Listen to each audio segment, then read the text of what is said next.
Oke, assalamualaikum warahmatullahi wabarakatuh. Perkenalkan, nama saya Lukman Nur Hakim dari Teknik Mesin Angkatan 2018. Kali ini saya ingin menjelaskan mengenai salah satu modul yang ada pada praktikum fenomena dasar mesin, yaitu modul misalignment. Misalignment secara artian itu adalah sebuah ketidaklurusan yang terjadi di mana dua sumbu poros ini tidak saling sejajar.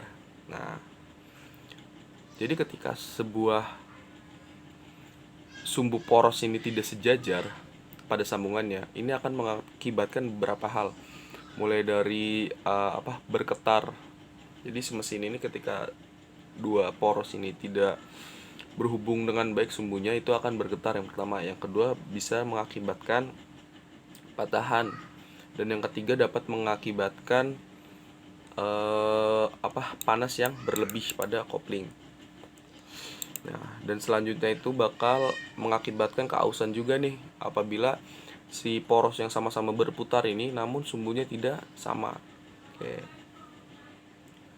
Sedangkan untuk misalignment ini memiliki beberapa faktor.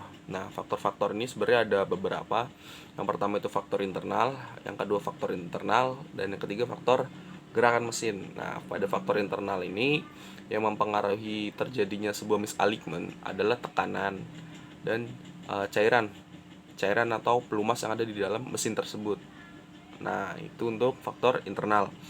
Nah, dan yang kedua itu ada faktor eksternal, di mana pada faktor eksternal ini yang lebih berpengaruh itu faktor-faktor dari luar mesin nih. Misalkan kayak panas matahari, terus perubahan fondasi atau dudukan pada mesin, itu mempengaruhi untuk terjadinya misalignment. Nah, terus yang ketiga itu ada faktor gerakan mesin. Nah, jadi nanti si mesin ini geraknya seperti apa nih? Entah itu secara vertikal, aksial maupun horizontal. Nah, itu mempengaruhi terjadinya misalignment. Nah, sedangkan untuk jenis-jenis misalignment ini ada beberapa. Yang pertama itu ada parallel misalignment, di mana ketidaklurusan ini terjadi karena si sumbu dari poros ini tidak sejajar. Nah, itu untuk parallel misalignment. Nah, selanjutnya ada angular, di mana angular ini jadi si sudut, misalkan si ini poros yang pertama dan ini poros kedua nih. Nah, dia si sudutnya ini tidak sejajar atau tidak terkoneksi dengan baik gitu.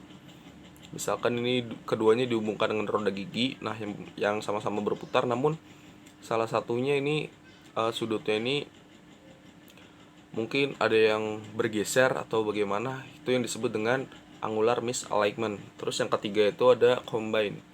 Nah, pada kombinasi ini terjadi antara dua penyebab tadi, antara paralel yang sumbunya itu tidak sejajar ataupun dengan angular.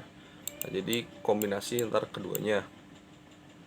Nah, sedangkan untuk metode mengukur misalignment ini ada beberapa metode.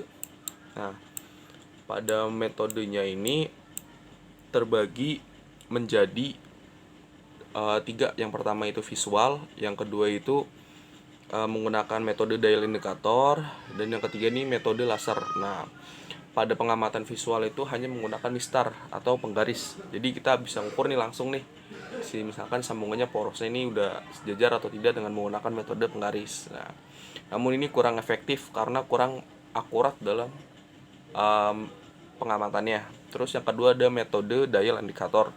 Nah, pada metode dial indikator ini ada beberapa tipe. Yang pertama itu dengan rim and phase, yang seperti dicontohkan pada video praktikum FDM modul misalignment, itu menggunakan rim dan phase, di mana phase ini adalah permukaan dari si poros dan rim ini permukaan pada muka diameter si poros.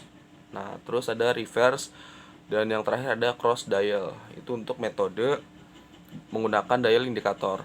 Nah, terus selanjutnya ada metode laser. Jadi dengan metode laser ini tinggal ditembakkan dengan sedemikian rupa sehingga hasilnya ini akan langsung terlihat nih, si benda ini bentuknya masih sejajar atau tidak. Nah, itu untuk metode laser. Nah, namun kelebihan dari metode laser ini emang lebih presisi dan lebih simpel. Minusnya atau kerugiannya hanya harganya lebih mahal. Itu untuk metode secara laser. Nah, mungkin hanya ini aja yang bisa dapat saya sampaikan secara materinya. Di sini mungkin kita akan mereview sebuah jurnal atau mungkin kita akan mereview dari video-video orang untuk penjelasan lebih lanjutnya. Baik teman-teman, jadi kali ini saya ingin menjelaskan untuk metode misalignment ini dengan menggunakan metode dial indikator, di mana pada metode dial indikator ini kita menggunakan metode rim and phase. Nah, di sini bisa kita lihat nih dua buah poros, yaitu poros penggerak dan poros yang digerakkan memiliki ketidaksejajaran pada sumbunya. Nah, ketidaksejajaran ini yang disebut dengan misalignment. Nah, efek dari misalignment ini adalah putaran dari si poros ini menjadi tidak stabil. Nah, akibatnya itu dapat mengakibatkan kerugian mulai dari panas yang berlebih, terus bahkan efek terparah dari misalignment ini bisa mengakibatkan patahan. Nah, ini bisa sama-sama kita lihat untuk metode phase and rim. Rim ini dengan mendeteksi ketidaksejajaran pada permukaan diameternya, sedangkan untuk phase-nya ini pada permukaan si porosnya. Nah, bisa kita lihat nih, ini untuk rimnya. Rim jadi permukaan dari diameter koplingnya. Nah, ini kopling penghubung. Nah, bisa sama-sama kita lihat nih, jadi karena ada dua kopling, jadi kita bisa mendeteksi nih entah si ketidaksejajaran yang ada di atas ataupun ada di bawahnya. Nah, jadi pada saat diputar si poros atau koplingnya ini, si dial indikator akan bergerak. Nah, pergerakan yang dihasilkan oleh dial indikator ini disebabkan oleh ketidakrataan pada permukaannya. Nah, bisa sama-sama kita lihat di sini bahwa ketika si poros ini diputar, maka dial indikator ini akan bergerak naik turun.